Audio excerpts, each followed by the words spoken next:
Hello everyone, আমি রাই। আর তোমাদের সাথে আজকে আমার প্রথমে একটা কথা, আমি তোমাদেরকে ডেলি ডেলি এত ভিডিও শেয়ার করি, তাও কেন তোমরা আমাকে ফলো করো না? কেন বলো তো? আমার ভিডিও কি তোমাদের ভালো লাগে না, না আমাকে ভালো লাগে না? আর যদি একটুও ভালো লেগে থাকে তাহলে অবশ্যই আমাকে সাপোর্ট করো প্লিজ, তোমাদের সাপোর্ট আমার খুব প্রয়োজন এই মুহূর্তে। আর সবসময় আমি ভেবেছি তোমাদের সাথে সবসময় পজিটিভ কিছু শেয়ার করব, তবে না, আজকে আমি কিছু নেগেটিভ কথা আমার লাইফের বিষয়ে তোমাদের সাথে শেয়ার করব, কারণ আমার লাইফস্টাইলে আজকের পর থেকে তোমরা অনেক চেঞ্জেস দেখবে। কারণ একটাই, তোমরা যারা আমার ভিডিও আগেও দেখেছো তারা জানো যে আমি দীর্ঘদিন অসুস্থতায় ভুগছি, ঘাড়ে ব্যথা এবং অনেক রকম প্রবলেমেই আমি ভুগছি।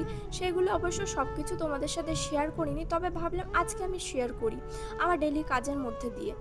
আমি তোমাদের সাথে শেয়ার করিনি, তবে আমি মানসিকভাবে অনেক বিধ্বস্ত, প্রায় 3 বছরের ওপরে আমি ডিপ্রেশনে ভুগছি এবং এটা নিয়ে আমি প্রচুর ওষুধও খাচ্ছি এবং রাতে আমার ঘুমাতে গেলেও ঘুমের ওষুধ প্রয়োজন হয়। তবে হ্যাঁ, আমাকে দেখে কিন্তু তোমরা সেটা বুঝতে পারবে না, আমি সবসময় হাসি খুশি থাকারই চেষ্টা করি।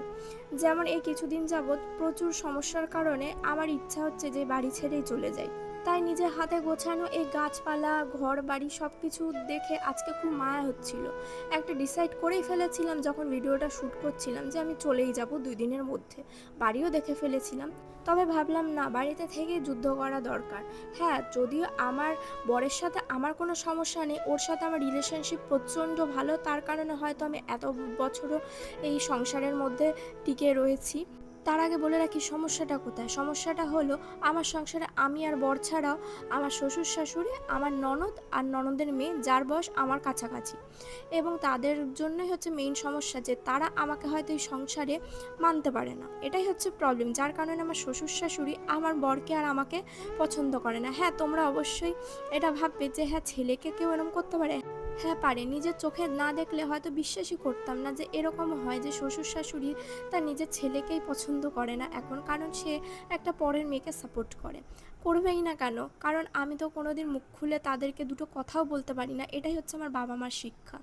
আমি কখনো তাদেরকে মুখ ফুটে বলতে পারি না এটা আমার সাথে কেন করছো। এই কারণে হয়তো দিনের পর দিন আমার সাথে ওরা মেন্টাল এভাবে টর্চার করে যাচ্ছে। তারা আমাদের থেকে ওদেরকে বেশি সাপোর্ট করে এবং ওদেরকেই দেখে। আমরা যাই বলি না কেন, আমরা সবসময় মিথ্যেই বলি আর ওরাই সত্যি। এটাই চলছে দিনের পর দিন। তাই আর থাকতে না পেরে ডিসিশন নিলাম যে বাড়ির থেকে বেরিয়ে যাব। সেটা পরে ভাবলাম না, এইভাবে যুদ্ধ না করে বেরোবো না, বাড়িতে থেকেই আলাদা খাবো, তাও বাড়িতেই থাকবো।